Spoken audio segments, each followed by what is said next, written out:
আধুনিক ল্যাব সুবিধা থাকলেও সরকারি অনুমোদন আর কিটের অভাবে চট্টগ্রামের বিআইটিআইডিতে বন্ধ হামের পরীক্ষা। নমুনা পাঠাতে হচ্ছে ঢাকায়।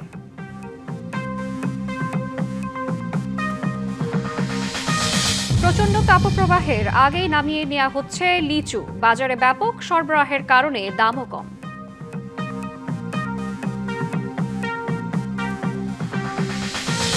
দরপতনে চরম সংকটে গাইবান্ধার পলাশবাড়ির কালীবাড়ি হাটের চামড়া ব্যবসায়ীরা। লোকসানে পুঁজি হারানোর শঙ্কা।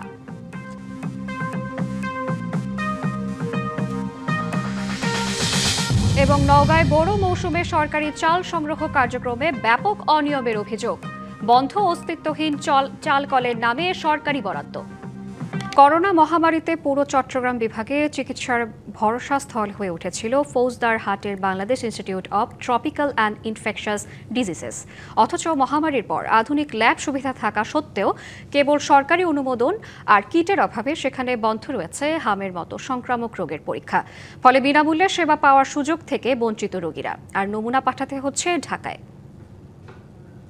2013 সালে চট্টগ্রামের ফৌজদারহাটে প্রতিষ্ঠিত Bangladesh institute of tropical and infectious diseases বা বিআইটিআইডি হাসপাতালটি রাজধানী ঢাকার বাইরে সংক্রামক ব্যাধি চিকিৎসায় অন্যতম ভরসাস্থল।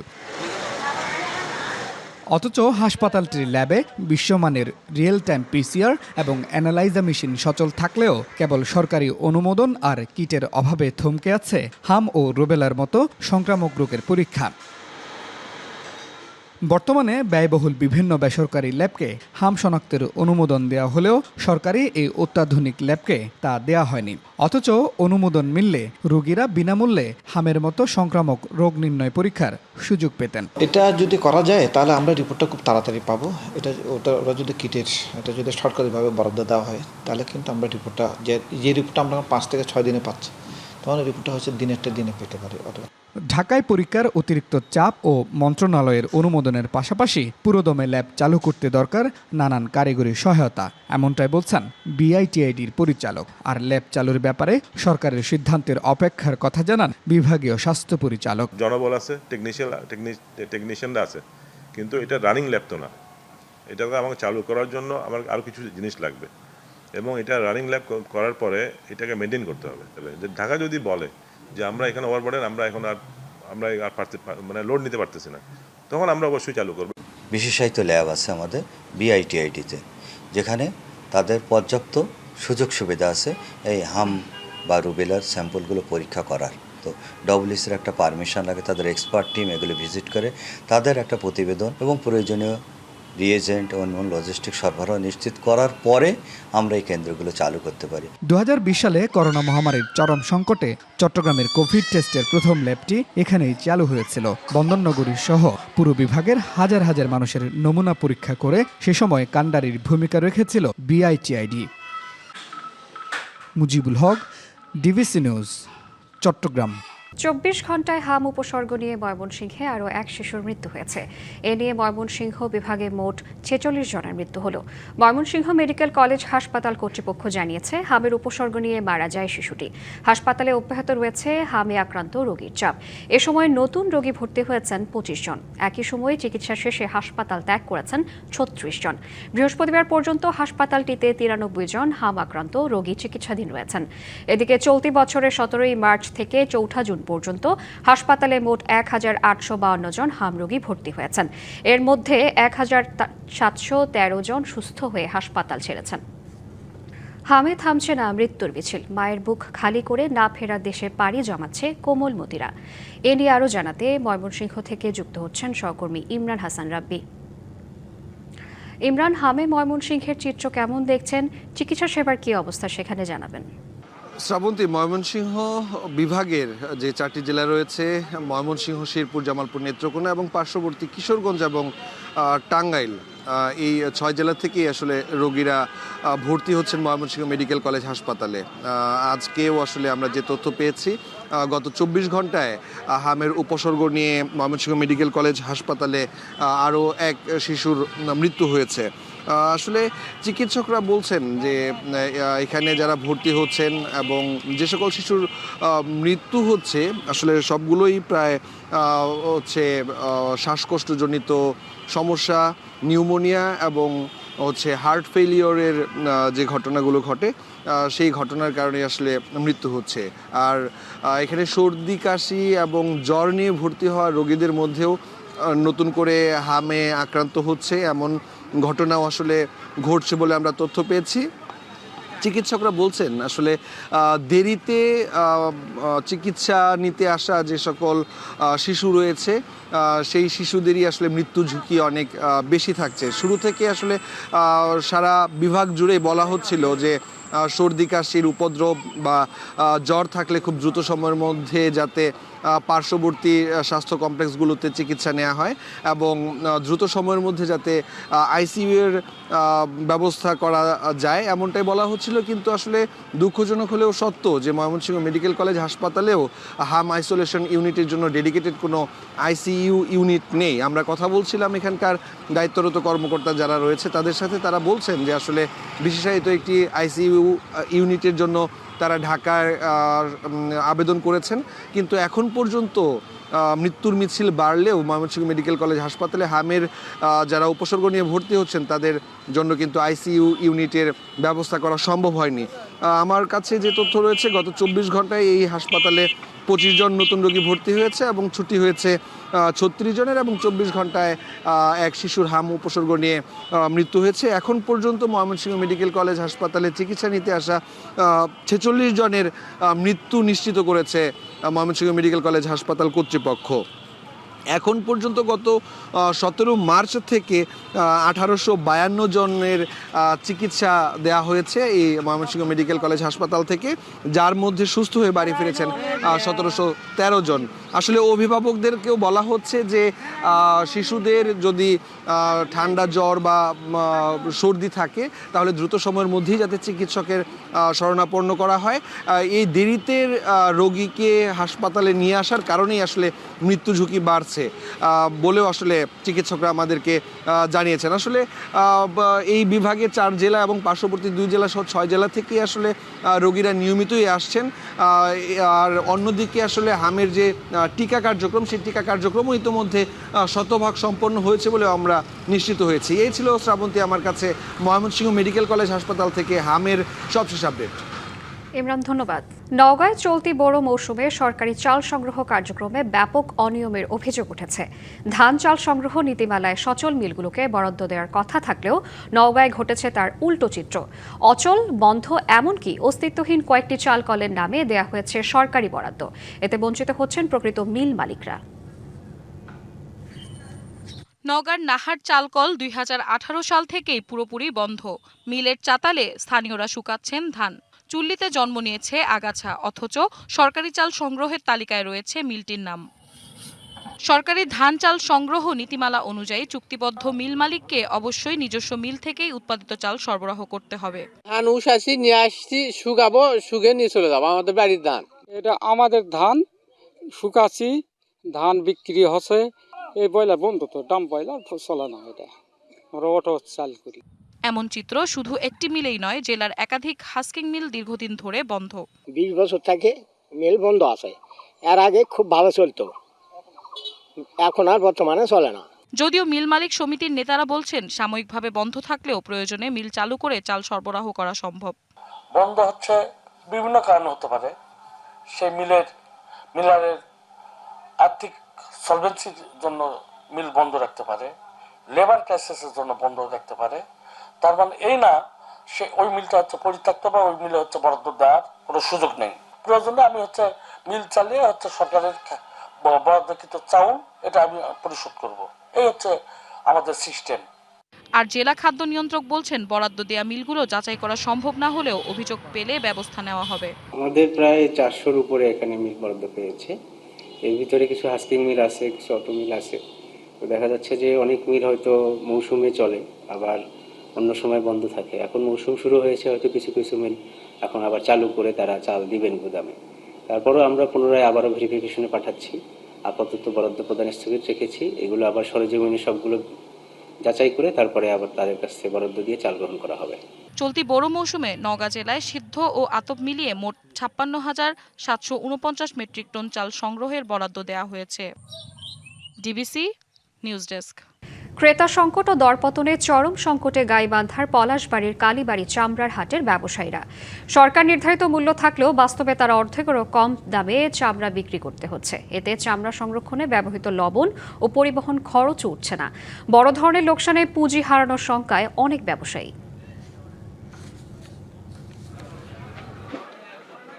পলাশবাড়ির কালীবাড়ি চামড়ার হাট শুধু গাইবান্ধা নয়, উত্তরবঙ্গের চামড়া ব্যবসার অন্যতম কেন্দ্র। ঈদুল আজহার হাটে চামড়া এসেছে প্রচুর, কিন্তু এত চামড়ার মাঝেও হাটে যেন প্রাণ নেই। ব্যবসায়ীরা বলছেন, পর্যাপ্ত চামড়া থাকলেও ট্যানারি মালিক ও ব্যাপারীর সংখ্যা খুবই কম। সকাল থেকে সন্ধ্যা পর্যন্ত অপেক্ষা করেও চামড়া বিক্রি করতে পারেননি অনেকে। আমাদের চামড়া নিয়ে এই জায়গায় কোনো খরিদ্দার নাই, কেউ মাল দেখছে না, মনে একটা সিন্ডিকেট শুরু হয়ে গেছে এই জায়গার মধ্যে। এখন আমাদের পার্টি মালই দেখতেছে না, মনে করেন 1000 টাকার মাল দাম দিচ্ছে মাত্র 150 টাকা 200 টাকা। বেচাকেনা নিয়ে হতাশা প্রকাশ করে ব্যবসায়ীরা জানান, সরকারের নির্ধারিত মূল্য থাকলেও বাস্তবে মিলছে অর্ধেকেরও কম। লবণযুক্ত গরুর চামড়া বিক্রি হচ্ছে 200 থেকে 600 টাকায়, আর খাসির চামড়ার দাম 5 থেকে 10 টাকা। এতে বড় ধরনের লোকসানের মুখে পড়েছেন ব্যবসায়ীরা। ঈদের আগে বললো যে 60 টাকা ফুট কিনা হবে চামড়া, সে এখন চামড়া তো 30 টাকা 40 টাকা ফুটে বিক্রি হচ্ছে না। ঈদের দিনে যে রেটে আমরা মাঠে কিনছি সেই রেটে আমরা বেচতে পারিনি। পার মালে আমাদের 100-150 লস হয়েছে। যত চামড়া ডিপার্টমেন্টের লোক আছে, আমাদের ভ্যান রিক্সা চলা ছাড়া কোনো গতি নাই।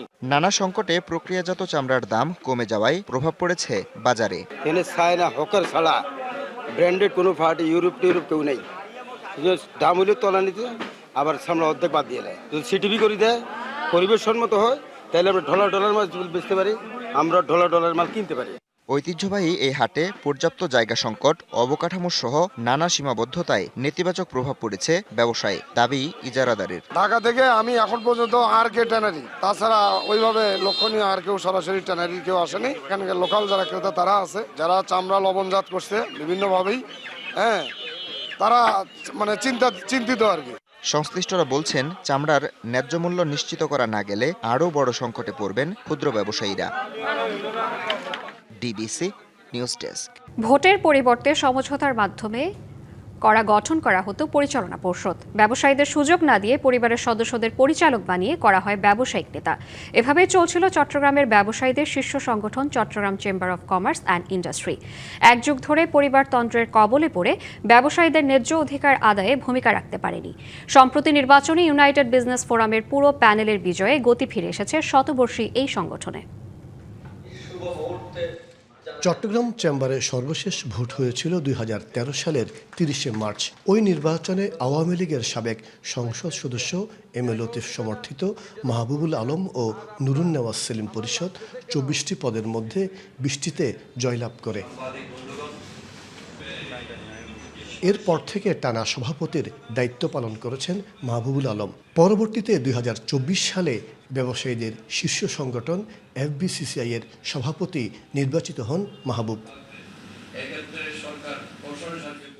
শুধু তাই নয়, চেম্বারের দুই প্রভাবশালী নেতা লতিফ ও মাহবুবের বলয়ের বাইরে সাধারণ ব্যবসায়ীদের নির্বাচনে অংশ নেওয়ার কোনো সুযোগই ছিল না।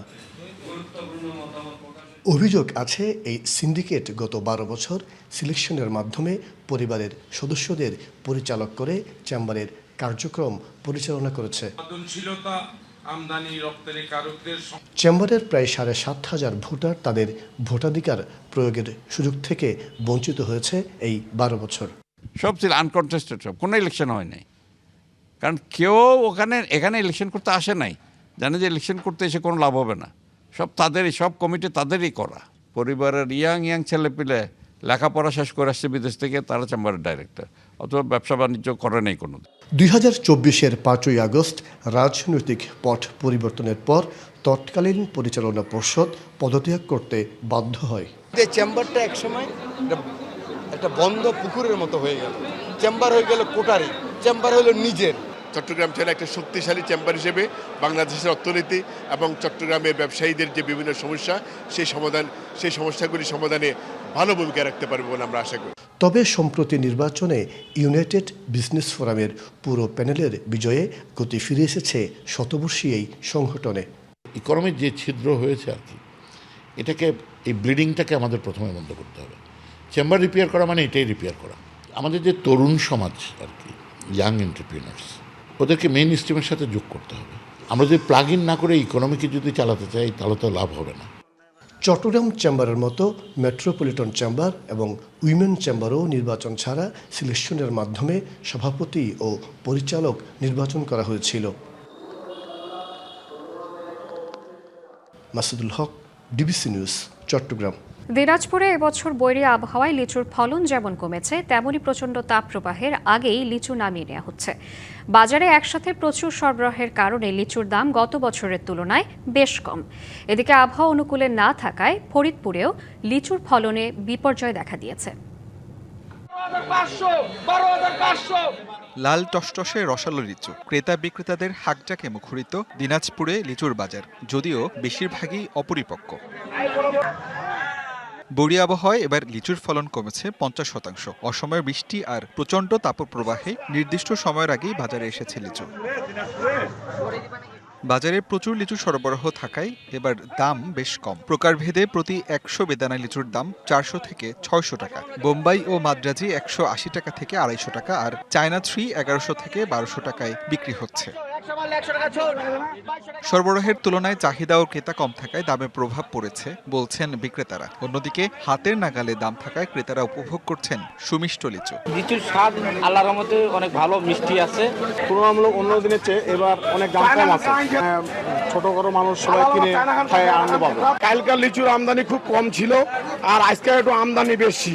সম্পূর্ণ লিচু বেশি, আর লিচুর দামও আজকে কম আছে। আবহাওয়ার কারণে এবার কিছু লিচু একটু খারাপ হয়েছে, অনেক সময় অনেক তাপের কারণে লিচু জ্বলে যাচ্ছে। বাজার যেটা আশা করছিল কৃষক, যে লিচু আমরা 3000 বা 4000 টাকা হাজার বেচবো, সেই মূল্যটা তারা কেউ পাচ্ছে না। এদিকে অতিবৃষ্টি ও তাপপ্রবাহে পরিপক্কের আগেই লিচু গাছ থেকে নামিয়ে ফেলতে হচ্ছে ফরিদপুরের চাষিদের। পোকার আক্রমণে ক্ষতির মুখে পড়েছেন অনেকে, প্রত্যাশিত দাম মিলছে না। অন্যান্য ফসল চাষ না করে লিচু চাষে আগ্রহী হওয়া চাষিরা শঙ্কায় পড়েছেন। এবার বৃষ্টি না থাকার কারণে ফল ঝরে গেছে, লিচু ফলটা ঝরে গেছে, মুকুল আসছিল, যা পোকা লাগছে। তারপর এবার ফলন তেমন নাই। আমাদের ফরিদপুরে সবার আগে ওঠে এবং ওঠার কারণে দাম বেশি পাওয়া যায়, কিন্তু এই বছর রোগবালার কারণে লিচু বেশি ধরে নাই এবং গাছটা পড়ে গেছে। এবার একটু গাছে ফল একটু কম হয়েছে, বিক্রিটা কম হয়েছে। কৃষি সম্প্রসারণ অধিদপ্তরের দাবি, লক্ষ্যমাত্রার চেয়ে বেশি জমিতে লিচুর আবাদ হয়েছে। আগামীতেও এ ধারা অব্যাহত থাকবে। দেশের অন্যান্য জায়গার তুলনায় ফরিদপুরে ফল বাগান কম, কিন্তু তারপরেও এখানে আমাদের যথেষ্ট সুযোগ আছে। চাষিরা সেই জায়গাগুলোতে ফল চাষ করছে এবং যার ফলে ফলের যে আমাদের পুষ্টির ঘাটতি, সেই পুষ্টির ঘাটতি পূরণে আমরা সক্ষম হব এবং আগামী দিনে আমাদের ফল চাষ, লিচু সহ অন্যান্য যে ফল চাষ, সেই ফল চাষ আরও সম্প্রসারিত হবে বলে আমরা মনে করি। গত বছর জেলার 197 হেক্টর জমিতে লিচুর চাষ হলেও এবছর বেড়ে 215 হেক্টর জমিতে আবাদ হয়েছে। আসিফ খান, ডিবিসি নিউজ। চলছে মধুমাস। চাঁপাইনবাবগঞ্জে জমে উঠেছে আমের বাজার। ক্রেতা বিক্রেতাদের হাঁকডাকে মুখরিত এলাকা। পাওয়া যাচ্ছে নানা জাতের আম। জেলার বিখ্যাত খিরসাপাতি, গোপালভোগ আর লক্ষণভোগ সহ গুটি জাতের আমের দেখা মিলেছে। তবে মৌসুমের শুরুতে বাজার পুরোপুরি জমে ওঠেনি। দাম নিয়েও অসন্তোষ হয়েছে আম চাষির মধ্যে। বর্তমানে বাজারে গুটি জাতের লকনা আম 600 থেকে 800 টাকা, ল্যাংড়া আম 1300 থেকে 2000 টাকা, আর খিরসাপাতি আম 1300 থেকে 2500 টাকা মন দরে বিক্রি হচ্ছে। আমের আকার ও ওজন ভেদে দাম নির্ধারিত হচ্ছে। বিক্রেতারা বলছেন, গত বছরের তুলনায় এবার আম উৎপাদনের খরচ বেড়েছে। পর্যাপ্ত বৃষ্টি না হওয়ায় আমের আকারও কিছুটা ছোট হয়েছে। বাজারে আমের দাম গতবারের তুলনায় কম। কৃষি বিভাগের তথ্য মতে জেলায় 37,487 হেক্টর জমিতে আমের আবাদ হয়েছে। উৎপাদনের লক্ষ্যমাত্রা ধরা হয়েছে 4,58,912 মেট্রিক টন। এ নিয়ে আরও জানাতে চাঁপাইনবাবগঞ্জ পুরাতন বাজার থেকে সরাসরি যুক্ত হচ্ছেন সহকর্মী জহুরুল ইসলাম। জহুরুল, বাজারে এখন কোন জাতের আম বেশি পাওয়া যাচ্ছে, দাম কেমন দেখছেন, বিস্তারিত জানাবেন। জি শ্রাবন্তী, আপনার মাধ্যমে আমি দর্শককে জানাতে চাই যে চাঁপাইনবাবগঞ্জে যে আমের বাজারগুলোতে এগুলোতে কিন্তু আম নামা শুরু হয়েছে। একটি আমরা যেটি এখানে স্থানীয়দের সাথে কথা বলেছি বা আম চাষিদের সাথে কথা বলেছি, তারা বলছিলেন যে গত সপ্তাহে ঈদ থাকার কারণে কিন্তু আমগুলো কিন্তু তারা নামাতে পারেনি এবং সেই জন্য কিন্তু এখন সেই বাজারগুলোতে কিন্তু সবগুলো আম বাজারে নামা শুরু হয়ে গেছে। আমি আপনাকে একটু দেখারও চেষ্টা করি যে এখন কিন্তু যে বাজারটিতে আমি সেটা কিন্তু পুরাতন আম বাজার। এখানে কিন্তু তারা আম ক্রয় করে কিন্তু তারা ঢাকা সহ অন্যান্য জেলাতে তারা কিন্তু আমগুলো পাঠাচ্ছে। এইভাবেই কিন্তু মূলত হচ্ছে চাঁপাই চাঁপাইনবাবগঞ্জের প্রত্যেকটি বাজারে আম বেচা কেনা শুরু হয়েছে। এই বাজার ঘিরে কিন্তু এক ধরনের কর্মযোগ্য তৈরি হয়েছে বলে আমাদেরকে এখানকার স্থানীয় যারা আম ব্যবসায়ী, আম চাষি আছে তারা জানিয়েছেন। আমরা একটু এখানকার যারা আমের সাথে জড়িত বা আমের আড়তদার তাদের সাথে কথা বলার চেষ্টা করব, তারা কি ধরনের আম কিনছেন, কি দামে আম কিনছেন, এই বিষয়গুলো আমরা একটু জানার চেষ্টা করব।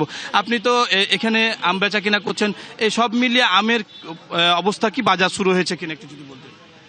আসলে ঈদের আগে আমরা আমের বাজার লেগেছে, কিন্তু ঈদের আগে বেচে কিনা একটু ঢিল ছিল। ঈদের পরে 31 তারিখ থেকে 1 তারিখ থেকে খুব ভালো বেচে কিনা এবং ভরপুর আমের সিজন নামা শুরু হয়েছে। এখন বাজারে গোপালভোগ আম প্রায় শেষ, এখন ক্ষীরসাপাত বা যেটা হিমসাগর বলে, আমরা চাপাই ক্ষীরসা বলে, এই আমের টাই এখন জাতটাই বেশি সব চাইতে বেচে কিনা চলছে আর কি। আমের দরগুলো যদি একটু বলতেন, কোনটা কত আম যাচ্ছে? আমের দর আপনার এখানে কোনো খরচ ছাড়া, এখানে যেটা আম ক্ষীরসাপাত আম এখন ধরেন ভালো কোয়ালিটির মধ্যে 60 টাকা 55 টাকা কেজি থেকে 50 টাকা, মানে নিচে 50 উপরে 60 টাকা কেজি প্রায়। এই যে বাজার কি শুরু হয়েছে বা কতদিন নাগাদ ভরপুর বাজার লাগবে বলে মনে হয় আপনার কাছে? ভরপুর বাজার শুরু হয়ে গেছে, মানে এখন দিন যাবে আমের দাম বাড়বে। যেগুলো আম গাছে ছিল সেগুলোতে কমতে লেগেছে। আম প্রতিদিন পারছে হাজার হাজার টন, তো এভাবে আম কমতে থাকবে, দামটা ক্ষীরসাপাতের বাড়তে থাকবে। অন্যান্য আমগুলো হয়তো পরে নামবে, সেগুলোর দাম একটু কম থাকবে এরকম। এবং খুব ভালো বেচে কিনা এখন প্রায় বাজারের দিনে 20 টাকার উপরে বেচে কিনা হচ্ছে। গোটা সিজনে হয়তো প্রায় 1 কোটি 100 কোটি টাকার মতো, 100 কোটি 100 কোটি বা 150 কোটি এরকম বাজারে বেচে কিনা।